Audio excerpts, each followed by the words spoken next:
Hello and welcome to this edition of FYI Weekly, your official source for the latest news and information from the city of Greensboro. The city of Greensboro is the recipient of its first CSO 50 award by CSO, a security media brand and website that specializes in IT and corporate security, compliance, and risk concerns. This honor is bestowed upon a select group of organizations that have implemented security projects and initiatives demonstrating outstanding business value and thought leadership. The city is recognized for its entry titled Dark Web, Threat Intelligence, and Information Gathering. The judges evaluated a highly competitive field of nominations and recognized the city of Greensboro's work in connecting security initiatives to business value. Members of the city's Information Technology Department work with students at NC&T, GTCC, as well as the local FBI office to perform threat intelligence and information gathering of the dark web to identify information that could be used by hackers to cause reputational and financial damage to businesses in Greensboro. The next Planet GSO Speakers Series will focus on how cities can promote economic mobility, advance equity, and drive growth. This will be explained by guest speaker Henry Cisneros. He is the former U.S. Housing and Urban Development Secretary under President Bill Clinton. Cisneros will hold two public forums on the equitable city, prosperity, opportunity, leadership. The first event is free on Tuesday, October 29th from 5:30 p.m. to 6:30 p.m. at the Greensboro History Museum located at 130 Summit Avenue. The second event is a luncheon on Wednesday, October 30th from 11:30 a.m. to 1 p.m. at the Cadillac Service Garage located at 304 Market Street. Tickets are $20 and online registration is required. The deadline to register is by 5 p.m. on Wednesday, October 23rd. In 2017, Cisneros authored Building Equitable Cities, How to Drive Economic Mobility and Regional Growth, which offers real-world examples of both place-based and people-based strategies that are being used successfully across the country. Planet GSO is spearheaded by the city's planning department as staff updates the comprehensive plan, which guides the city's growth for the next 20 years. Between now and March 2020, the city will continue to remind residents the U.S. Census is gearing up. It impacts all Greensboro residents because the census count affects how much federal funding our community receives for various programs for the next 10 years. No need to be alarmed about the citizenship question that received so much media attention. A question asking if you are a U.S. citizen will not appear on the U.S. Census 2020. The city is hoping to educate residents through a short video in English and Spanish produced by the city's TV channel, Greensboro Television Network. Both videos are available on the city's census playlist on YouTube, where additional videos will be uploaded during the next several months. Stay up to date on local U.S. Census 2020 news by signing up to receive emails whenever new census information is posted. Enter your contact information on the e-notified page and select Census in the calendar and news sections. In an effort to help each of us improve our quality of life, the city has partnered with Cone Health for a series of brief and informative videos designed to inspire you to make better choices when it comes to healthy living. Let's check in with our friends at Cone Health for today's news for your health. Each year, it is estimated that over 250,000 women in the United States will be diagnosed with breast cancer. So what can you do to lower your risk?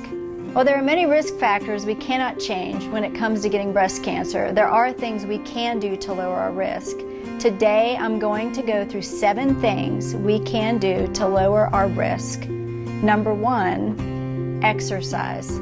It's not uncommon for patients to say, well, I clean my house or I garden, and that really doesn't get it. And what I mean by that is studies have shown that physical activity that really counts is about 30 to 60 minutes of fairly vigorous activity at least 5 to 6 days per week. Limit alcohol intake and don't smoke. When we talk about smoking and its relationship to breast cancer, we know that several things are very important. Number one, people that abstain from smoking clearly have a lower risk of breast cancer. Number two, people that start smoking at an earlier age and smoke a longer time have a higher risk of breast cancer versus, of course, the person that abstains. When it comes to alcohol intake, studies have shown that as little as 3 to 6 drinks a week can increase your risk of breast cancer. That's unfortunate because, a lot of people think, well, wine's healthy, I'm going to drink a glass of wine a night. But that really does have a negative impact upon a woman and her breast cancer risk. Control your weight. Unfortunately, the heavier we become, our breast cancer risk increases. And this pertains to women as we go through the change of life, so through the perimenopausal and postmenopausal periods. So after menopause, the heavier we become, the higher our breast cancer risk becomes. And so the lesson to be learned from that is to try to maintain our body weights. Give your body the nutrients it needs. Initially, some of the studies early on looking at diets high in fruit and vegetables were controversial. But then in 2010, doctors went and looked at a whole bunch of studies, and they actually found that women that did eat diets high in fruit and vegetables do have a lower risk of breast cancer, which makes sense. So what's the lesson to be learned there is eat a healthy, well-balanced diet and lower your risk of breast cancer. Avoid or limit hormone replacement therapy. So evidence has definitely shown that hormone replacement therapy is linked to breast cancer and the development of breast cancer.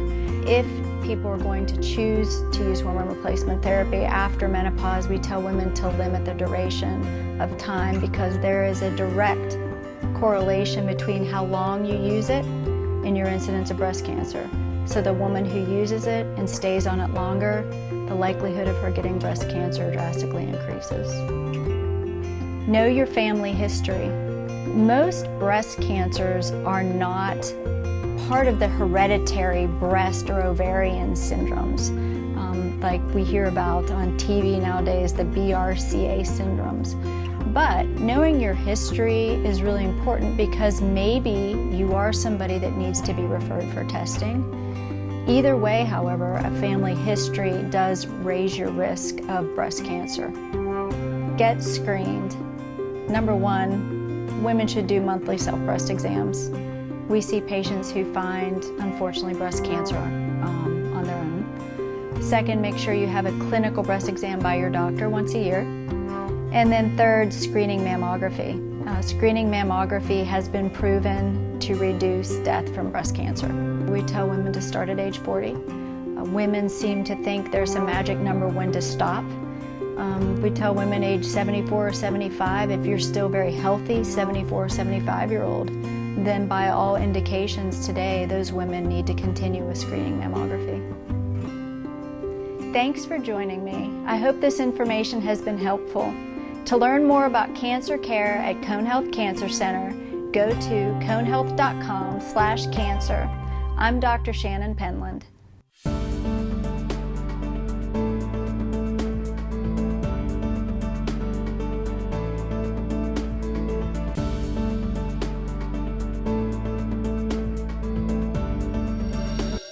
The Lime Scooter pilot program has been underway for a few months. The city wants the public to give input to determine the program's future. We'll have that story and more news coming up after the break. Stay with us.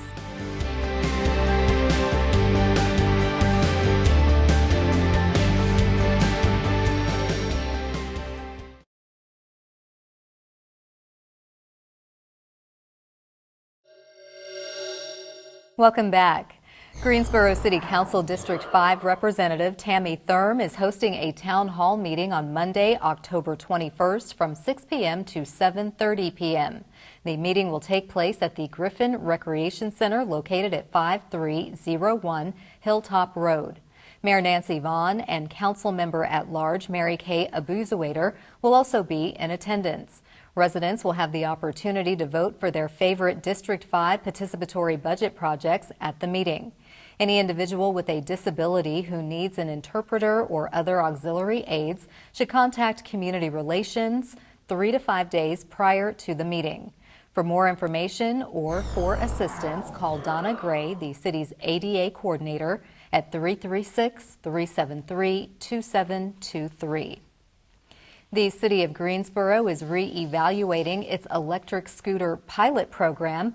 As a result, the Greensboro Department of Transportation, or GDOT, is surveying residents about micromobility. Residents can access the survey on the city's website. Staff will include the survey results in a report detailing this year's e-scooter pilot program. The findings will be presented to City Council at the end of the year. If City Council decides to continue allowing shared micromobility programs, a request for proposals for new operation permits will be released in 2020. The City of Greensboro permits Lime to offer scooter rentals within the city limits. Lime's active e-scooter permit is valid until the future of the program is decided.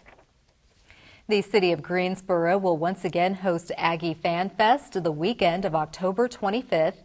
Aggie Pride will blanket War Memorial Stadium along with more than 100 vendors who will be selling apparel, food, and beverages.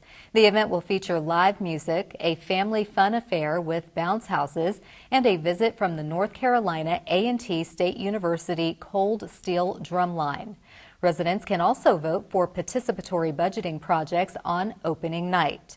Aggie Fan Fest kicks off on Friday, October 25th from 4 p.m. to 10 p.m. The fun continues on Saturday, October 26th from 7 a.m. to 9 p.m.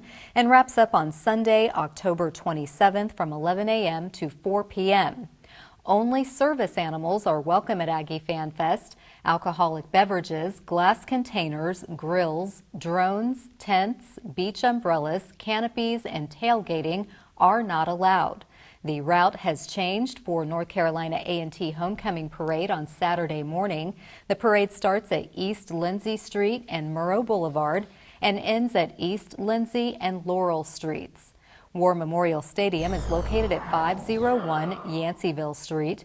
For more information about Aggie Fan Fest, contact Kendrick Mays, the city's Special Events Coordinator, at 336-373-4572.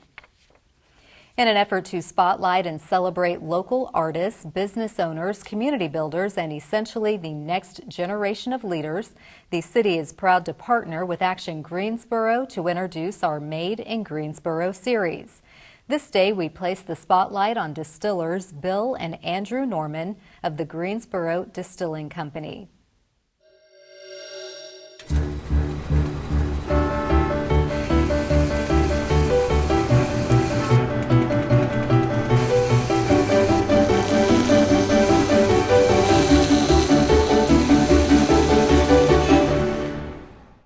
Distilling spirits at Greensboro's Fainting Goat Spirits on West Lewis Street is a family affair, as Dad Bill Norman serves as the master distiller and son Andrew serves as the head distiller. Together, this father-son duo is serving up Greensboro's first legal spirits since Prohibition. Fainting Goat Spirits currently offers its Tiny Cat Vodka and Emulsion American Gin for sale. They're developing a single malt whiskey, rye whiskey, and bourbon that will be ready for sale in the coming years. Before starting the company, Andrew was a mortgage banker and sold property insurance, but was ready to trade in his suit and ties for overalls. Bill says whether you realize it or not, this is a chemical process and it's an art. People ask if we are Fainting Goat Spirits or Greensboro Distilling Company. We are both. Fainting Goat Spirits is our brand, but it's important for us to let everyone know that we are a Greensboro product.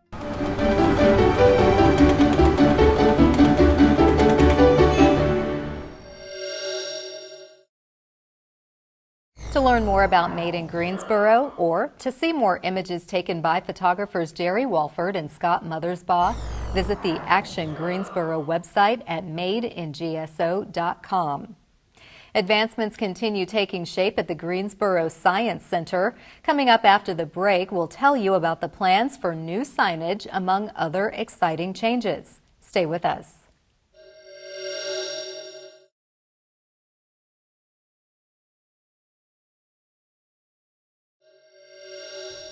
Welcome back to FYI Weekly. The Greensboro Science Center tops the city's list of tourist attractions, and in recent months, the facility has shifted toward branding itself as part of the Battleground Parks District. Joining me now to explain what this concept will consist of is Glenn Dobergoats. He is the Chief Executive Officer of the Greensboro Science Center. Hello, Glenn. Welcome to the show. Good morning. Thanks for inviting me. So glad that you're here. Thank you for joining me. Now, tell me about some of the new projects you are managing at the Greensboro Science Center. It is a wild time, no pun intended, at the Science Center right now. We're managing 8 projects, the largest expansion in the history of the Science Center, which primarily is our zoo expansion, Revolution Ridge, which is our new zoo, doubling what we had. That is huge by itself, but that's just part of it. We've been telling people the tigers are coming back to the Science Center. We have a new breeding center being built for Malayan tigers. We have an outdoor Komodo dragon exhibit being built. We have the carousel being built. We have the STEM Center being recreated. I'm missing a few, but there's just so much activity going on. It's humbling. It's wonderful.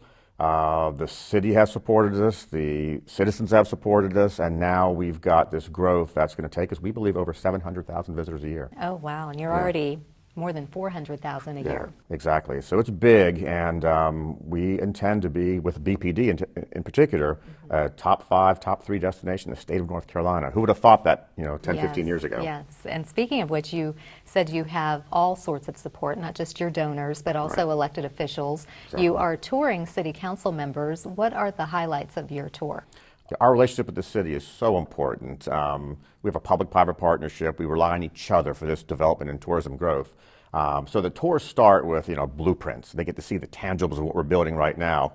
And then we take them to a special room, our sale room, and we get to do virtual reality with city council members where they put on the headset and they actually get to stand in 3 of the exhibits that we're going to be building in the future as part of our Gateway project. Okay. So it's a glimpse into the future, basically. And so we go from there, just learning about the future, but then we meet some animals. They have penguin encounter, a red panda encounter. Then we go see the construction property for the Revolution Ridge, kind of overlook that ridge. Then we come back and have a discussion about Battleground Parks District, all about the future of that 400-acre site. So it's a filled 90 minutes of just excitement, future, visioning, and just, I think, what Greensboro has in store for the next 20, 30 years in terms of tourism. And is that tour only for the elected officials? It sounds exciting. No, for right now it is, because we're trying to inspire them. We got a bond in 2009 that we still have $6.6 million of. We haven't spent. We've been very diligent in how we spend those dollars. We want to seek another bond referendum next year, year after that, we're not sure yet, to then enact this next layer of growth. The Battleground Parks District plus our Gateway project, that will really take us to that next level. A facility you would expect to see in like New York or Chicago, right here in Greensboro. We're very proud of that, and we can do it. We can achieve this.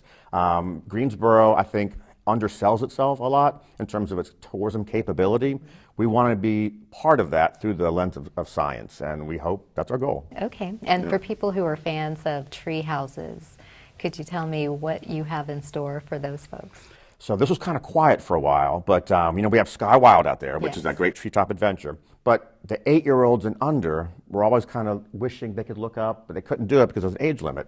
So thanks to the Kiwanis Clubs of Greensboro and other donors, we're building this beautiful treehouse complex, like a Robinson Crusoe kind of science research lab in the trees that'll be open next spring with kids in the trees and adults. It's also ADA accessible in most of it, surrounded by dinosaurs, surrounded by nature, and eventually the goal is to actually bridge trail to trail, so there's a giant kind of land bridge of tree houses all the way across connecting the different parts of the zoo. So it's just a cool, fun adventure place, and different, that everyone can come out and encounter, have fun, and kind of see wildlife from the treetop perspective. Very nice. I love how you put everything in the view of the animals that we don't get to see until we go in their habitat. Exactly. It's a more immersive experience, and I think people appreciate that. That surprise around the corner, and it opens kids' eyes, families' eyes, and they can later maybe go home and have a discussion about it and learn more about science. Absolutely.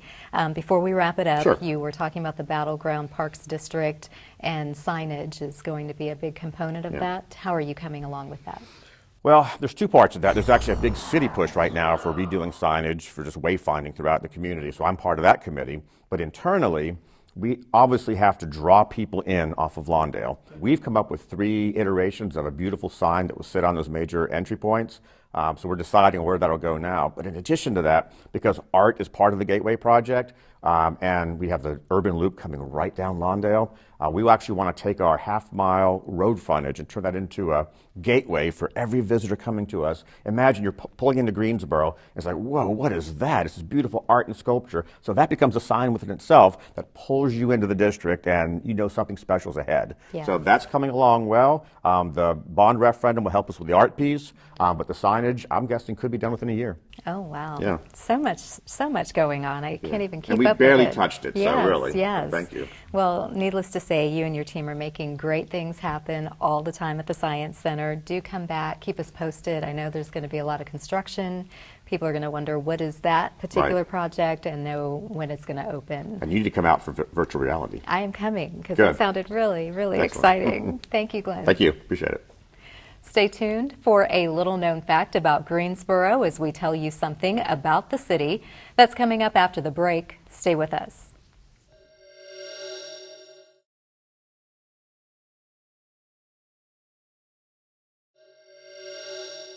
Welcome back. One way to stay informed about decisions that impact our city is by attending or tuning in to City Council meetings at 5:30 p.m. on the first and third Tuesday of the month. The Greensboro City Council meetings are open to the public, but if you cannot make it to City Hall, we broadcast the meetings right here on GTN. The meetings held in the council chambers are also streamed live on the city's website. Meetings on the first Tuesday of the month will take place in one of the city's 5 council districts to allow council members to engage more residents. Those meetings will be broadcast the following Saturday at 10 a.m. Meetings on the third Tuesday of the month will continue to take place on Level 2 of the Melvin Municipal Office Building located at 300 West Washington Street. The fourth Tuesday is reserved for a meeting as needed. To review the council meeting locations, schedule, and agendas, please visit the city's website. Here's an opportunity to learn a little something about the city. The City of Greensboro's Commission on the Status of Women invites the community to recognize October as Domestic Violence Awareness Month. Organizations across Guilford County support this year's theme, Abuse is Never Okay. The focus is on educating the community about the many forms of abuse, defining healthy and safe relationships, and promoting local resources to those who have experienced abuse. The campaign is a result of the collaborative efforts of several community partners, including nonprofit organizations, law enforcement, universities, and government agencies. With more than 15 organizations involved and others encouraged to join, the partners stand together to end violence and abuse in Guilford County. For more information about the campaign, visit the website neverokguilford.org.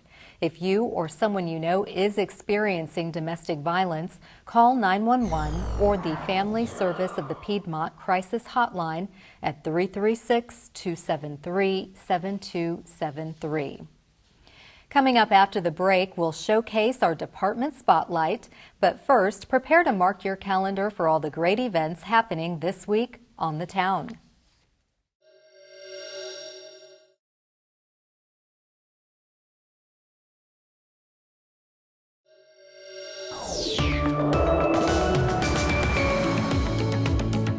Hey, this is Lana. Cue up your fall bucket list because we have everything to get you in a seasonal mood. On Friday, head over to Benjamin Branch Library anytime throughout the day to see if you can guess the number of candy corns in a jar. Explore the history of the familiar Halloween treat at this DIY program. The best guesser wins a bag of candy corn.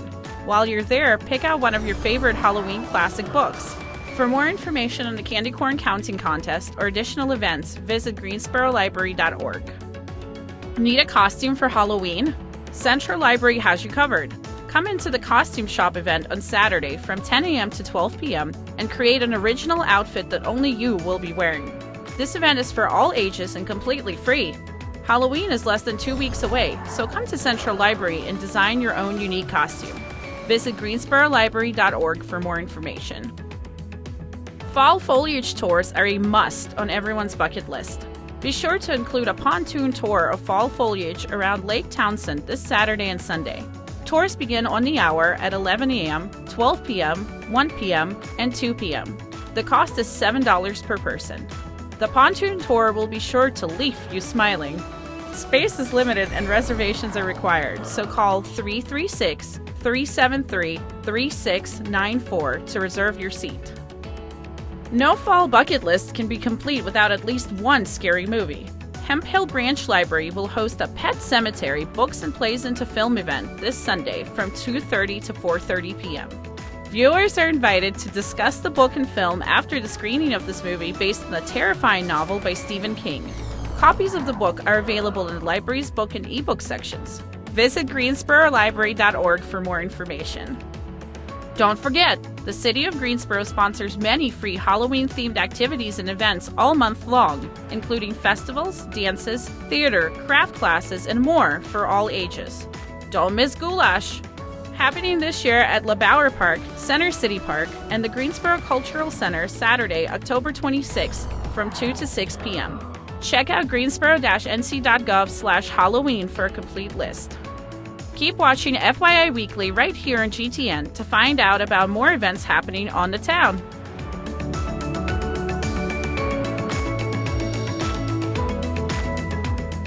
Welcome back.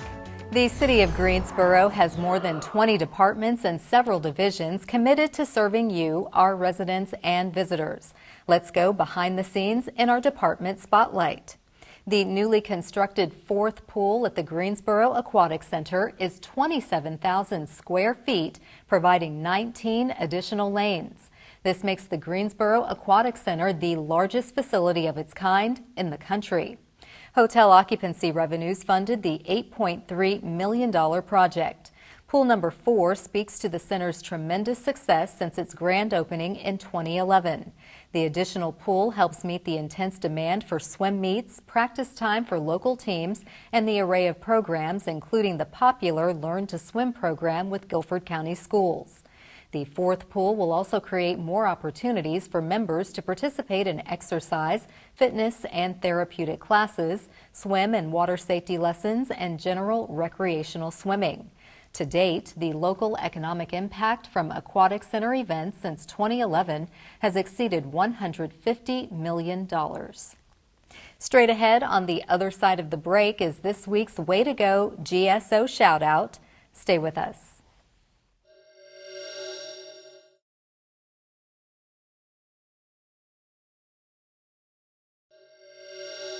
As we draw to a close, we always want to end on a positive note with our Way to Go GSO shout out. This week's shout out goes to the Greensboro Public Library. In celebration of One City, One Book and its South African setting, the library hosted Uplifting Voices, the Music of South Africa. This offered an exploration of some of the most influential musicians and singer-songwriters in South Africa from the apartheid era to present. Attendees learned how South African music utilizes music, language, and culture as a tool to celebrate the diversity of its rich heritage, while also critiquing the colonial power structures known to oppress, stereotype, and denigrate African people. Born a Crime, Stories from a South African Childhood by Trevor Noah was selected for the One City, One Book community read, which is being celebrated through November. That concludes this edition of FYI Weekly, but you can easily stay connected to the latest city news by linking to us on Facebook, Twitter, YouTube, and Instagram. Alexa users can subscribe to our 5-minute flash briefings. Be sure to download our weekly podcast, Talk City Greensboro. For all of us here at the City of Greensboro, thanks for watching, and we'll see you next time.